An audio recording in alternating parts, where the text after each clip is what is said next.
Hey, so this is just a quick response video to a video I think you recently just uploaded. I don't know, maybe I'm late in catching it. But at any rate, you made a video concerning sustainability and civilization and sort of the psychology behind our lifestyle and how it's sort of maybe um, reaching a critical point in which maybe it was always unsustainable, and now we're just getting to the point where it's so very obvious, um, and that we have to do something about it. Um, so I guess here's a good question. If civilization, if the way we live is unsustainable, if we're unable to continue this way, where should we go from here?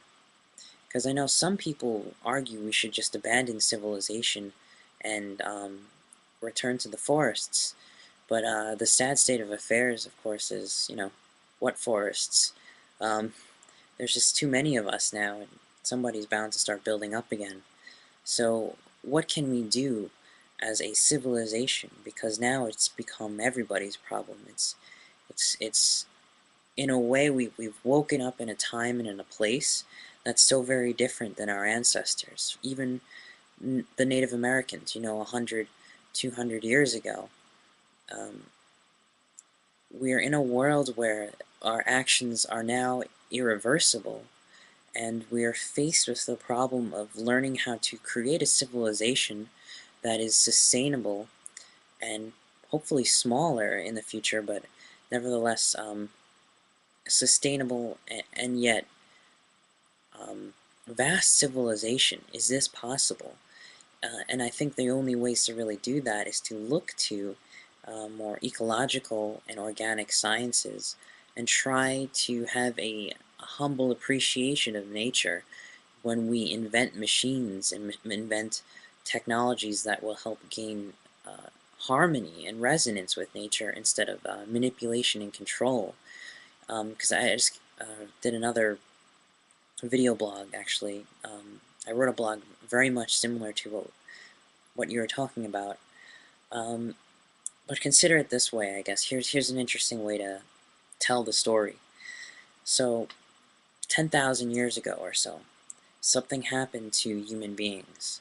We no longer were capable, or for some reason we decided to stop the hunter-gatherer way, which has always worked, for thousands and thousands of years.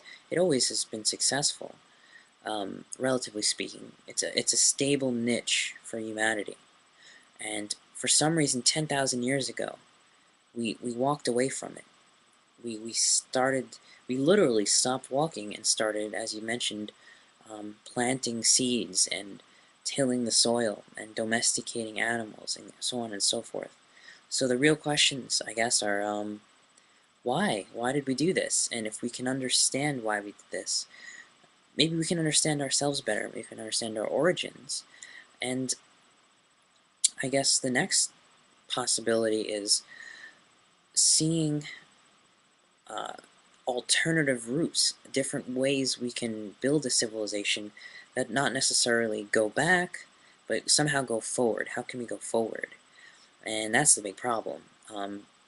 So I think one way is to understand that, 10,000 years ago, there are different theories for this. One is that there was a population explosion, um, and there are more humans around and less land to share in certain areas.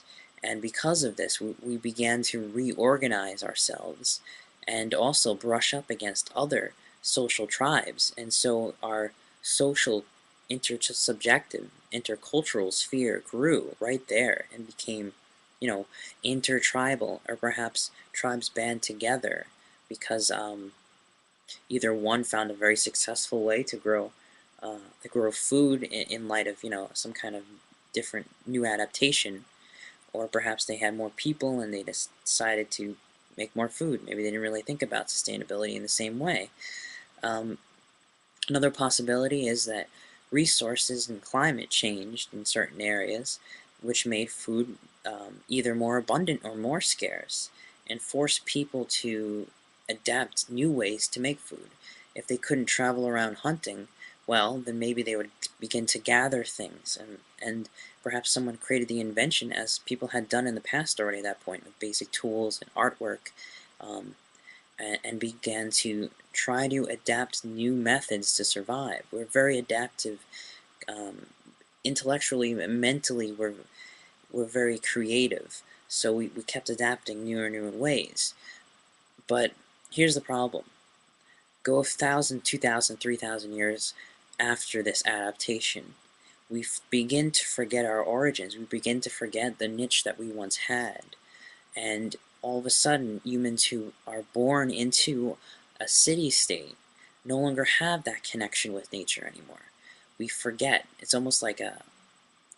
I think if you've ever read Daniel Quinn Ishmael, it's a really good book. It's called, I think it's called The Great Forgetting, and it's really just forgetting our past and forgetting the way we used to live in a much more sustainable way. Um, Forgetting our roots and connection to nature. Now, this doesn't always have to happen. There are some civilizations that seem to have been more in tune with it, such as certain Chinese um, and Japanese ideas about nature, and creating artwork as a part of nature and things like that. Alan Watts is a great thinker to read up on that subject. Um, so the question is, can we, even though we had to adapt, we had to have adapted for some reason, can we keep the wisdom that our genetics, that the way we're predisposed to live, the hunter-gatherer society, can we take that and do something new with it? Because if you think about it, human beings are almost, in a way, an example of, punctuated equilibrium. We had a balance, and we were thrown off for some reason. And we're still trying to find that balance, and we haven't found it yet. So I guess the question is, can we restabilize, just as the first fish, who became amphibians maybe over millions of years? The water receded and forced fish to, adapt to at least working with land more. Well, it seems like human beings are being forced more and more onto a whole new plateau beyond just land, but in the new sphere, the conceptual sphere, and in civilization. So can we, you know, basically grow new arms and legs where there were once fins? But in that process, yeah, sure, it looks like we're unsustainable. And yeah, sure, there are so many dangers, so many wrong paths we could take in which, might lead to our extinction. So I'm going to end here before it gets too long, and please, your comments, your questions, and great video.